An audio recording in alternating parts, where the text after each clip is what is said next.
El primer secreto: el poder de las creencias subconscientes.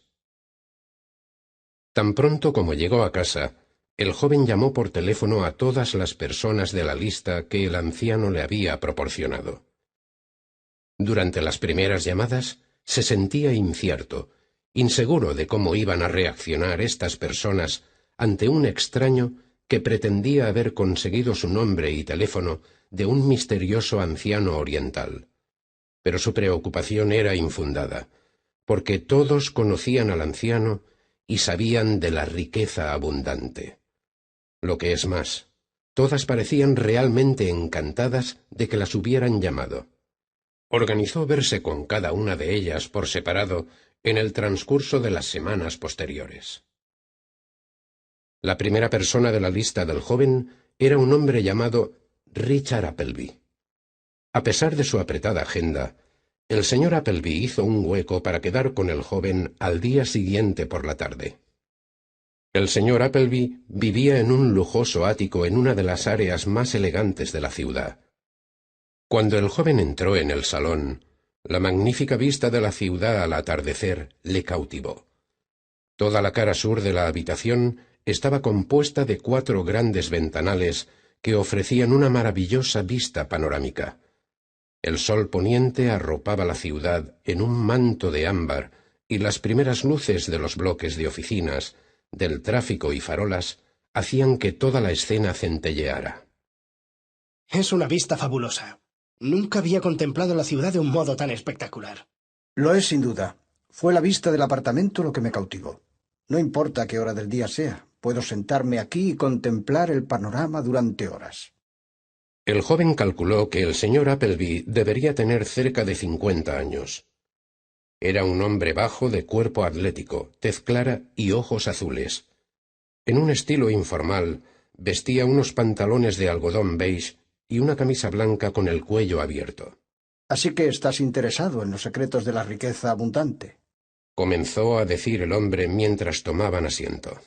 ¿Cree usted que realmente existen? Claro que existen. ¿Y cuáles son? Se trata simplemente de 10 principios inmemoriales que cuando se ponen en práctica capacitan virtualmente a cualquiera a crear no solo prosperidad, sino riqueza en abundancia. ¿A cualquiera? ¿Está usted seguro? Absolutamente. Pero si todo el mundo tiene la capacidad de hacerse rico, ¿por qué tantos de nosotros tenemos que luchar para sobrevivir? Lo que es importante no es lo que la gente sea capaz de hacer. Lo importante es lo que se creen capaces de hacer. La mente y el cuerpo humanos son capaces de grandes logros. El principal problema radica en que no nos creemos capaces de ellos. Hace muchos años vi un número en el que un hipnotizador pidió voluntarios de la audiencia para que los hipnotizase. El hipnotizador le pidió a un hombre del público que se tumbara en una mesa y le dijo que su cuerpo era ahora tan rígido como un trozo de acero. Después colocó 2 sillas a ambos extremos de la mesa para apoyar en ellas la cabeza y los pies del hombre y quitó la mesa. El cuerpo del hombre permaneció sostenido por esas 2 sillas.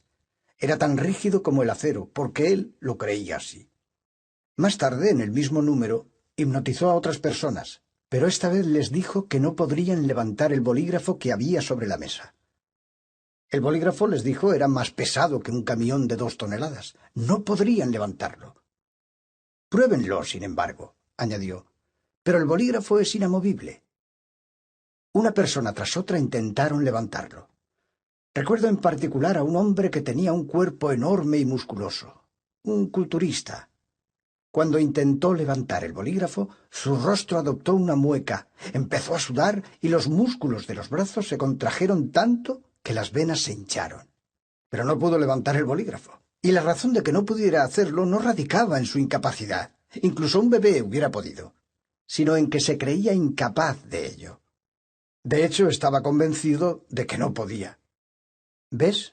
En la vida lo importante no es necesariamente lo que uno es capaz de lograr, sino lo que se cree capaz de lograr. Este es el primer secreto de la riqueza abundante, el poder de las creencias subconscientes. Nuestras creencias subconscientes. No entiendo cómo lo que creemos puede afectar a la riqueza.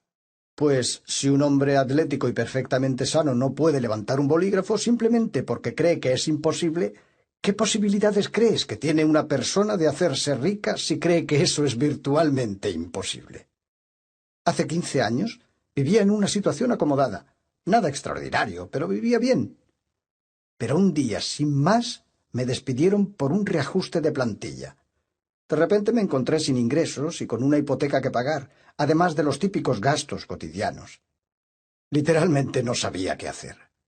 Entonces, una noche, incapaz de dormir, fui a darme una vuelta a la orilla del río y allí conocí a un hombre que cambió mi vida. Un anciano oriental. ¿Qué pasó? Me dijo algo que se me quedó grabado en la mente. Cada adversidad contiene dentro de sí la semilla de un beneficio igual o mayor. A mí también me dijo eso. En aquel momento no llegué a comprenderlo.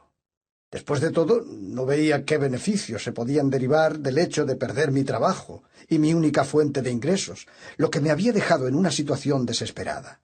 Pero en retrospectiva, veo que fue lo mejor que me pudo haber pasado, ya que gracias a mi desesperación me vi forzado a realizar varios cambios en mi vida, cambios que de otra manera no hubiese llevado a cabo.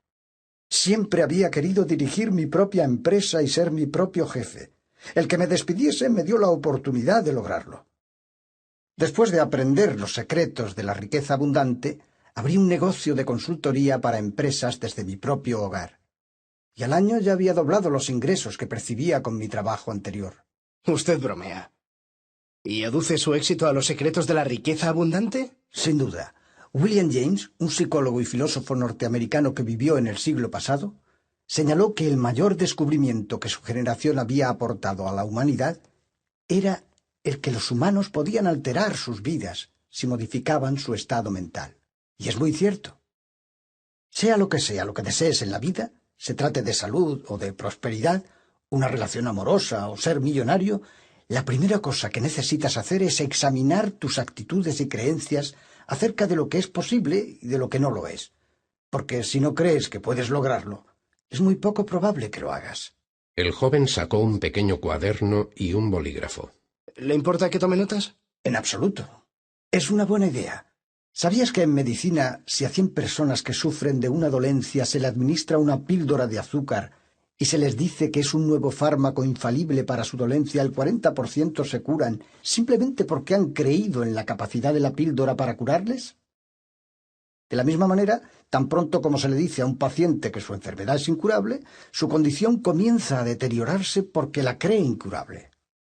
¿Y cuál crees que es la probabilidad de atraer a una persona con la que establecer una relación amorosa si te crees carente de atractivo?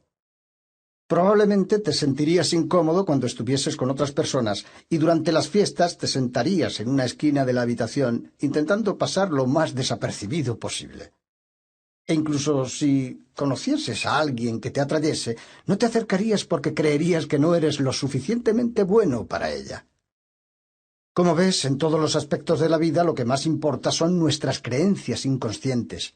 En ningún otro caso es eso más importante que en los asuntos del dinero y la riqueza.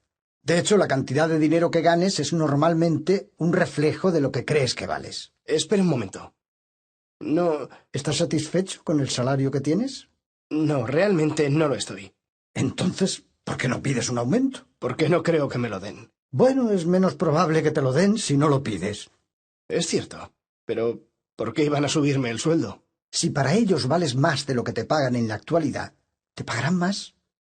Obviamente, no crees que valgas más de tus ingresos actuales. La semana pasada entrevisté a un hombre al que hubiera estado dispuesto a pagar un salario inicial de 400.000 pesetas mensuales. Tenía la experiencia y los conocimientos precisos para el puesto, pero cuando le pregunté qué sueldo deseaba, dijo 200.000 pesetas. El joven continuó tomando notas de lo que el señor Appleby estaba diciendo. Tus circunstancias son un reflejo de tus creencias.